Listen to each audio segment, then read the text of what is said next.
Today is October 25th, 2018. My name is Joe Todd. This is an interview with Roger Standridge in Oshaleta, Oklahoma. Sir, where were you born? I was born in Omni, Oklahoma, July 1949. July, what day in July? July 18th. July 18th, 1949. Who's your father? Odell Standridge, Audie Odell Standridge. Where did he get the name Perch? Well, he got it down at Reed Pump. He was real strong when he was young down there, and some old boy one time said he reminded him of one of them Persian horses. And they started calling him Perch. A lot of people thought he got it from fish, been fishing all the time, but he didn't. He got it from, I can't remember who it was. I don't know if it was Henry Prather or one of them said that, man, he's as strong as an old Persian horse. And they started calling him Persian and reduced it down to Perch, Yeah. Even when he died, a lot of people came to his funeral, didn't until they seen his name in the paper and picture, they didn't know it was him who died. They'd only known him as Perch. They didn't even know his real name, And your mother? She's Mary Lou Standridge. What was her maiden name? It was Swinford. Swinford. They both grew up in Hominy area. Yeah. Did you go through school in Hominy? No, I went to Bartlesville. My folks lived in Bartlesville when I was born, but back in those days, a lot of times women would go home and stay with their moms the last 3-4 weeks when they were pregnant. Oh, yeah. That's the only reason I was born in Hominy. They actually lived in Bartlesville, and Dad was working at Reed Pump already when I was born, so I just happened to be born down there. Yep. You go to college, high school? Yeah, graduated in '67. Who was your favorite teacher? Burl Stidham. Burl Stidham. I remember him. Why was he your favorite?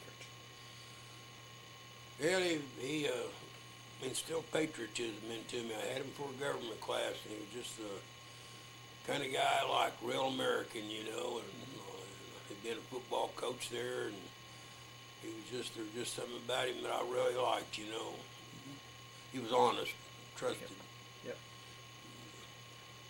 So your I think I went in the Marine Corps because of him. Before I had him my senior year, I really hadn't even thought about going in the military, but after having him as a teacher, it felt like, everybody owes their country something. Yep. What did you do for recreation in high school? Recreation in high school? Well, I did play football in high school, but I just ran around with the guys. I worked all the time. I worked at Tom Sass 66 gas station all through high school. I did a lot of fishing and hunting. Yeah. Of course, in them days everybody did, but I fished and hunted all the time. There were about the two main things I did. You climbed the mountain? Oh yeah, many, many times. What'd you do up there? Take the binoculars up there with me and see how far I could see, and even take bologna sandwiches and have lunch up there, That was a big thing to do back in those days. How about Circle Mountain? Oh yeah, well, hiked all over it, Me and Mike Perky and Bobby riding there, and my brother Phil would take our BB guns and go out there on Sunday afternoon and walk all the way back into town along the railroad tracks. When we headed back, we'd be all over Circle Mountain. Where did you live in Bartlesville? Well, I grew up over at James Phillips, lived on Oak, 1541 South Oak. But when I was in the 7th grade, my folks moved out on Highway 75. We had a house in 5 acres out there where the dollar store is at now. It's next to the Hodges Electric. I don't know, you may realize where that's at, but we lived next door to David and Tommy Hodges. And so I grew up out there for all my high school and junior high years. What'd you do after high school? Well, I went in the Marine Corps right after high school. Went in that summer in August. August of '67? August '67, yeah. Why'd you join the Marines over the Army, the Air Force, the Navy? Well, there was just something about them. I went down to, take a physical. Actually, I went down there with the Navy. Same I joined the Navy. When I get down there, only I really liked the Marine guy. And it just sounded like a good branch to get into. And if I was going to be in the service, I wanted to go to Vietnam and be in the fighting. I didn't want to just, stay back and load trucks up somewhere or something. So I thought, well, I'm just going to join the Marines and see some action. Where'd you go for your boot camp? I went to San Diego. Tell me about boot camp. Well, it was rough. About the second day I was there, me and some of the guys were sitting around there thinking maybe we'd been kidnapped way down in South America somewhere. None of us had ever been in San Diego before, so we didn't know if that was San Diego skylights. But I can remember, I told this one guy, I said, I don't think they'd treat Americans like this. Other Americans wouldn't treat Americans like this, you know. They were rough on us. So, you know, of course you laugh about it nowadays, but back then, you know, I thought, man, this is awful. How in the world is somebody supposed to get through 10 weeks of this, you know? It was tough. Yeah. What type of training did you have in boot camp? Hell, you just about name it. You had rifle training, rifle drill, obstacle course, hand-to-hand combat, a lot of history, Marine Corps history, you know, still have pride in you and stuff like that. And of course you had the military, what do you call it? Not just history, but military, you know, where you're learning to salute and who to salute and things like that. Procedure, I guess you'd call it. It's pretty intense training. Had you seen the ocean before? Yeah, I'd seen it one time when I was young. Okay. You know, the Gulf of Mexico, Oh, so yeah, it's yeah. Atlantic Ocean. So how long did boot camp last? It lasted 10 weeks. Then where'd you go? Then I went to Infantry Training Regiment at Camp Pendleton, California for 4 weeks of infantry training. Then after that I went for 4 weeks of artillery school, 105 Howitzer Artillery School, and it was also at Camp Pendleton. And then I came home on leave for 15 days. How'd your infantry and artillery training compare to boot camp? Infantry and artillery training? Yeah, how'd they compare to boot camp? Well, they weren't rough on you and stuff, and, you know, call you names and push you around and Yeah. all that kind of, you know, wasn't as bad physical then. You know, but it was real intense training. You had to get it done. If you couldn't, you know, you weren't going to get by and get through it. It was pretty intense. Yeah. So after your artillery and infantry training, where'd you go? Well, I went home on leave, and then when I come back, I went through what was called staging. That was early January of '68. Then about the 20th of January, we went to Okinawa. Went through about 4 or 5 days of, they called it jungle training there. It's supposed to be kind of like Vietnam or something, you know. That's supposed to be about 10 or 15 days, but of course the Tet Offensive started then during the end of January, so they cut ours short and sent us on to Vietnam. Of course, that time nobody really knew what the Tet Offensive was until later, you know. Yeah. But they knew there was a lot of something big going on in Vietnam. Everybody was getting hit, so they sent us straight on to Vietnam, landed in Da Nang, and went straight to Phu Bai the very next day, and got attached to the 5th Marine Regiment, Infantry Regiment, and was with them for about maybe 3 weeks. Then finally got into the Echo 211, which was who I was with from then on, that 2nd Battalion, 11th Marine Regiment, the 105 Howitzer group. Then, of course, we was at Hue City. We were firing support for Hue City. The Battle of Hue City was going on at that time. Now, when did you land in Vietnam? When did you arrive? I actually landed in Vietnam about, February 1st. Okay. I'm not sure if the Tet started on the 30th or the 31st, but I knew things was going on over there, you know. So we landed there first, and the very next day, well, it wasn't the very next day, we was there one day and night, stored all our stuff back there, and got issued things we were going to need, and then I'd say 36 hours after we landed, then they sent us up to Phu Bai by plane also.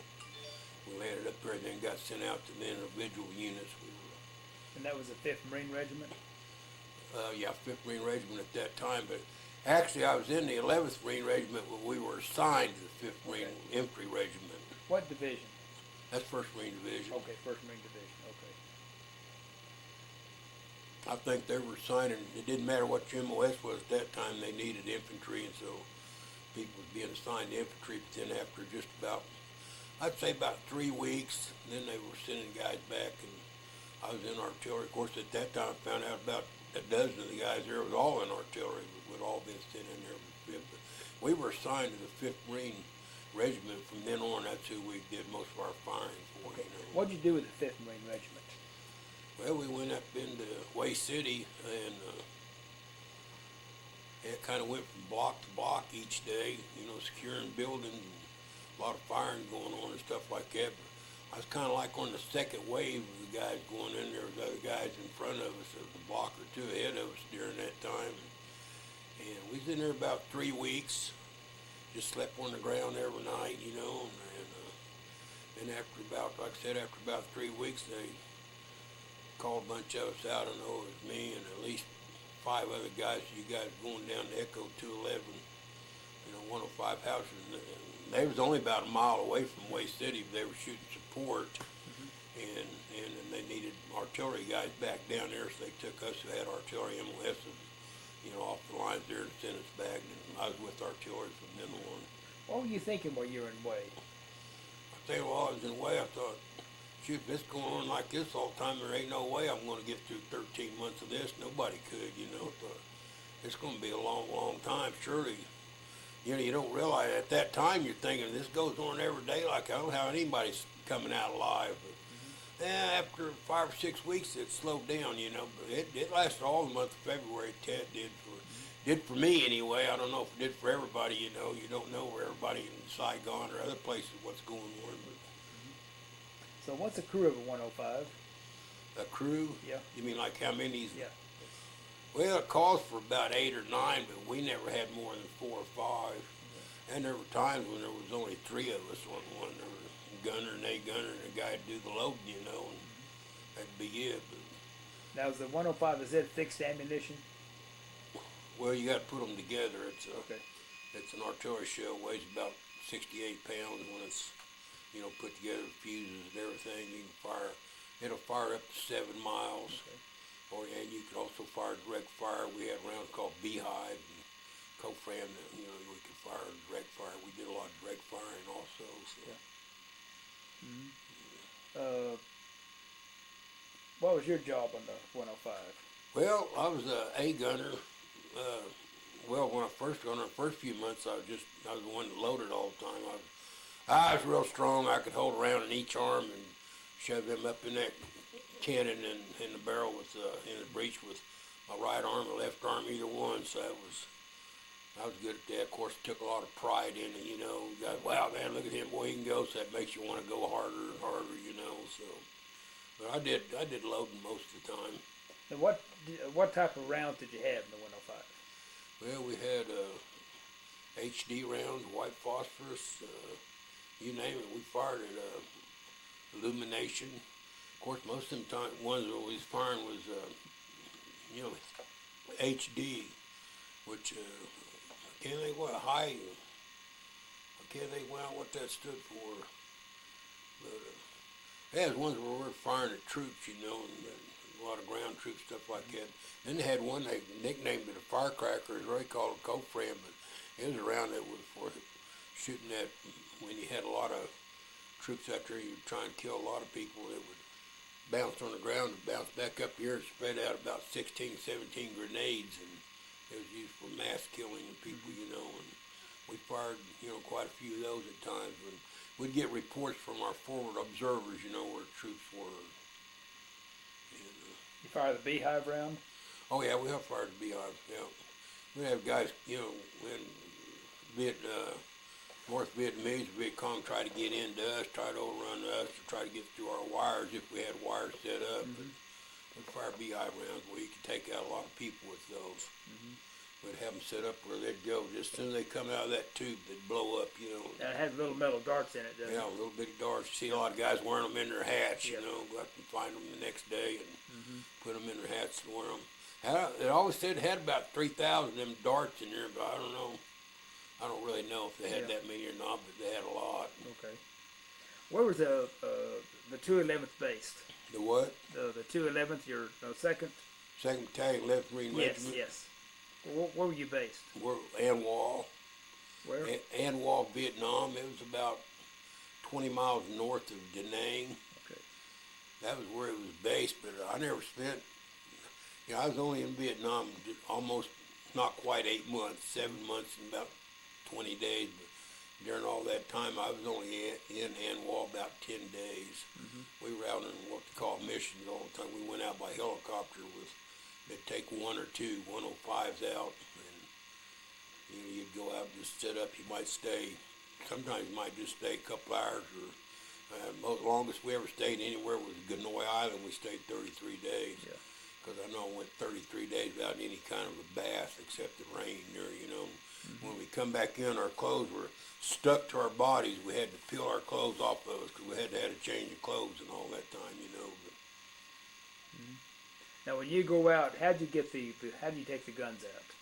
helicopter that have a big nylon sling hang down, and one guy would stay down there and hook that sling up, and the chopper would come down and hover above you, and you could hook it up on a hook, and it'd raise you up, and then the guy who was on the ground would end up going out on another chopper. They'd get out there and bring him in first, and he'd get out and in order to unhook that helicopter. We always went by helicopter just everywhere we went. There was a couple times where we went by truck if there was a road available or we was along that main highway or something. But most time we went by helicopter. We'd take maybe 100, 120 rounds of ammunition with us in the helicopter. And when we got off the helicopter, it'd be 5 or 6 of us. Everybody'd be carrying 2 rounds of, 105 ammo, so we could be ready to shoot just as soon as we hit the ground in case there was, NVA or Viet Cong in that area right there. It was a big thing for them to be able to shoot out a helicopter or take out a 105 howitzer. So they were looking for us too. So. Now, was that the CH-46? Yeah, a big one. Yeah. Yep. Okay. Them guns weighed 5,000 pounds. 4,980 pounds of weight on a howitzer. So were you always in I-Corps up north? Oh yeah. Yeah. Now, when you were out 33 days, where were you? Well, there's a place that's called An Hoa Island, and I'm not exactly sure where it's at. I know that it was about 15 miles from An Hoa, and I would say it was west of An Hoa, So. And I think they just called it an island because there was a river that kind of went around it and it split, so it really was an island. But I know it rained there, and at one time for several days we couldn't even lay down on the ground because the water was about a foot deep everywhere, so you just kind of had to lean up against each other to sleep at night, and lean your backs against each other because the water was that deep. Is that the monsoons? Well, it was, no, I don't think it was the monsoon. That was in August of '68 when that was going on. Yeah. It was just real heavy rain. I think it was a typhoon or something that come in, They told us, but I don't remember all that stuff. And it's equal to a hurricane, but it's what they call in that part of the world. They call them, I think they call them typhoons instead of hurricanes. When you were out in the field like that, how were you resupplied? Helicopter. They'd bring us out in ammo boxes. There'd always be ammo boxes. Sometimes be ammo in it, sometimes be food in it, Once in a great while be beer in it, but not very often. So was it mainly VC or NVA up there? It was a mixture of both. I'd say most of the time when we got hit, like early in the mornings and late at night, it'd be VC, but a lot of the operations that we were out on, we were after NVA, where NVA had been spotted. They would bring down, they'd come down in lots and lots of them, and they'd bring in weapons and make stashes and hide them somewhere, and our FOs were out looking for that, trying to find out where there was big troop movements. They would come in and be prepared for a big battle or something, and try to take over. Like at one time, they were trying to overrun An Hoa, kind of like they did at Quezon. I had several guys who were with me later on who had been in Quezon, and so An Hoa was kind of like that. It was a small air base, where, you could have big planes could land there and everything, and a lot of supplies. There was a lot of artillery and a lot of infantry stationed. It was a pretty big built-up base. But, of course, like I said, we weren't in there very often, but our regiment and headquarters and everything was there, our battalion headquarters. Now, how did you tell the VC from the local people? You couldn't. There'd be some people, I know some people you saw during the daytime would be ones that would attack you at night. I remember one time when they said that they had one VC that one of the bodies found in BC where we killed several of them that night, or we had been attacked that night by a small group with mortars and stuff. Then they tried to get through our wire, but I remember some of the guys saying the guy that was cutting our hair down there found his body down there. He was a VC. Well, I didn't see him, but that's just what the guy said. So. Mm-hmm. When you were out, what kind of position did you make? We'd make a parapet, round thing with walls on it, and have our 105 house